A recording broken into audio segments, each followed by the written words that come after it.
శ్రీ ధనలక్ష్మీ స్తోత్రము. శ్రీ ధనదావువాచ దేవీ దేవముపాగమ్య నీలకంఠం మమ ప్రియం కృపయా పార్వతీ ప్రాహ శంకరం కరుణాకరం.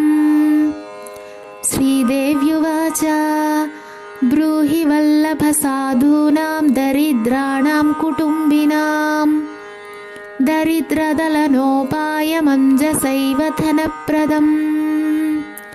శ్రీశివ ఉవాచ పూజయన్ పార్వతీ వాక్యమిదమాహ మహేశ్వరః ఉచితం జగదంబాసి తవ భూతానుకంపయా ససీతం సానుజం రామం సాంజనేయం సహానుగం ప్రణమ్య పరమానందం వక్ష్యేహం స్తోత్రముత్తమం. ధనదం శ్రద్ధధానానాం సద్యః సులభకారకం యోగక్షేమకరం సత్యం సత్యమేవ వచో మమ పఠन्तః పాఠయంతోపి బ్రాహ్మణైరాస్తికోత్తమైః ధనలాభో భవేదాసు నాశమేతి దరిద్రతా.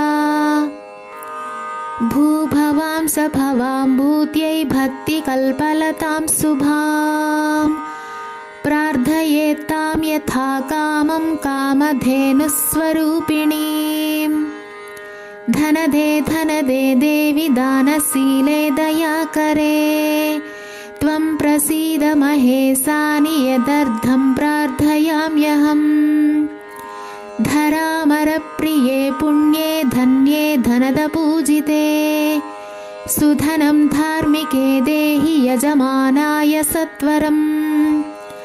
రమ్యే రుద్రప్రియే రూపే రామరూపే రతిప్రియే సిఖీ సఖమనోమూర్తే ప్రసీద ప్రణతే మయీ.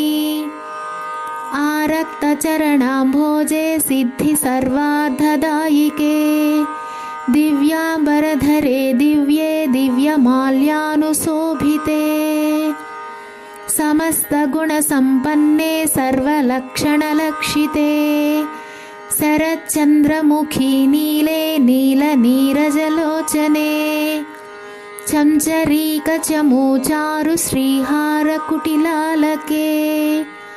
మత్తే భగవతీ మాతః కలకంఠరవామృతే హాసావలోకనైర్దివ్యైర్భక్తచింతాపహారికే రూపలావణ్యతారుణ్యకారుణ్యగుణभाजने क्वणत्कङ्कणमञ्जीरे लसल्लीलाकराम्बुजे रुद्रप्रकाशिते तत्त्वे धर्माधारे धरालये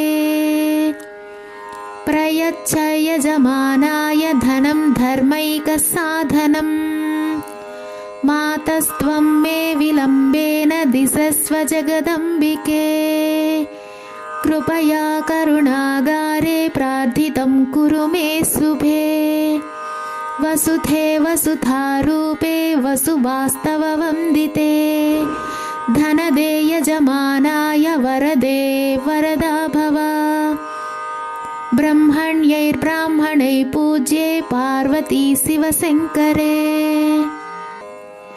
स्तोत्रं दरिद्रताव्याधिशमनं सुधनप्रदं श्रीकरे शङ्करे श्रीदे प्रसीद मयि किङ्करे पार्वती सप्रसादेन सुरेश किङ्करेरितं श्रद्धया ये पठिष्यन्ति पाठयिष्यन्ति भक्तितः सहस्रमयुतं लक्षं धनलाभो भवेद्ध्रुवम् धनधाय नमस्तुभ्यं निधिपद्माधिपाय च भवन्तु त्वत्प्रसादान्मे धनधान्यादिसम्पदः.